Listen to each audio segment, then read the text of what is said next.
In 1991, scientists discovered a frozen man in the Alps. He was 5,300 years old, and when they examined his body, they expected to find evidence of a hard, brutal life. What they found instead shocked them. His joints were healthy, his arteries were clean, his teeth were nearly perfect. He was, by almost every medical measure, in better shape than most people alive today. This wasn't a fluke. Across thousands of ancient skeletal remains, archaeologists keep finding the same thing.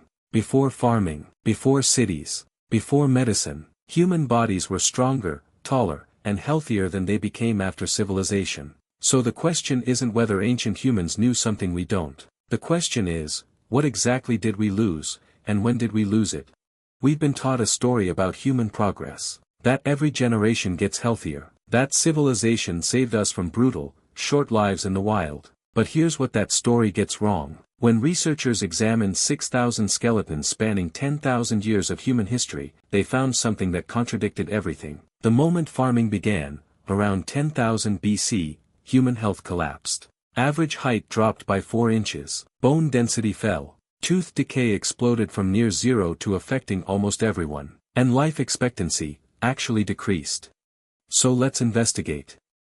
What exactly did hunter-gatherers know that we forgot? The first clue is in what they ate.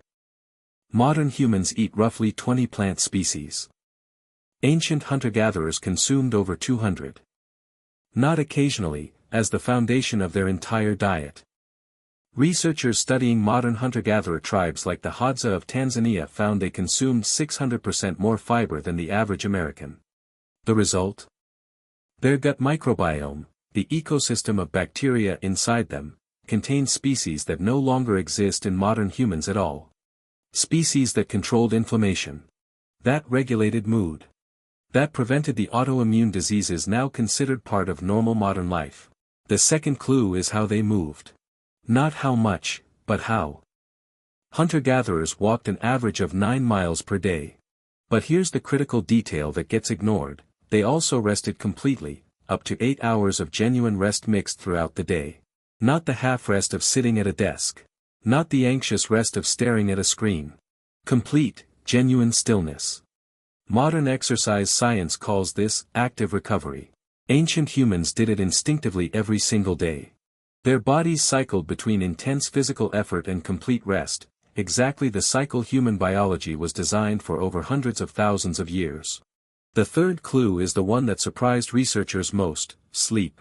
A 2015 study by UCLA published in Current Biology tracked 3 modern hunter-gatherer tribes, the Hadza, the San, and the Iceman, to understand how ancient humans actually slept. What they found destroyed the idea that humans naturally sleep 8 hours in one block. Ancient humans slept in 2 separate periods. A core sleep of around 5 to 7 hours at night, and a shorter rest in the afternoon. They also woke naturally with temperature changes, not alarm clocks, meaning their cortisol levels followed a perfect biological rhythm. No blue light. No artificial temperature. Just the planet's natural cycles. The fourth clue is the one modern medicine is only now beginning to understand. Ancient humans never lived alone. Hunter-gatherer bands averaged 20 to 50 people, a size small enough for everyone to know everyone. Research now shows this isn't just cultural preference. It is biological necessity. Chronic loneliness triggers the same inflammatory pathways as physical injury. Studies at Brigham Young University found social isolation increases mortality risk by 26%. Ancient humans had no word for loneliness, not because they were primitive, but because their social structure made it biologically impossible. So what happened? Why did we abandon all of this? The answer is not that farming was better. It's that farming was more powerful. A single farming community could feed 10 times more people per square mile than hunter-gatherers. More people meant more labor. More labor meant bigger armies. Bigger armies meant more territory. Farming didn't win because it made individuals healthier. It won because it made civilization stronger. We traded personal health for collective power. And 10,000 years later, we're still paying that price, in our chronic diseases, our sleep disorders, our anxiety, our disconnection. Here's where it gets interesting. Modern science has spent decades building back what ancient humans knew instinctively. The Mediterranean diet, celebrated as revolutionary, is essentially a partial reconstruction of hunter-gatherer eating. Intermittent fasting, now a billion-dollar wellness industry, mirrors the natural eat-and-fast cycles ancient humans experienced every single day. Cold exposure therapy, barefoot running, time-restricted eating, communal living experiments.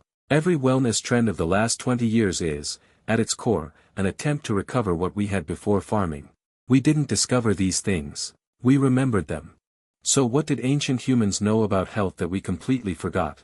They knew that the body is not a machine to be optimized. It is an ecosystem to be balanced.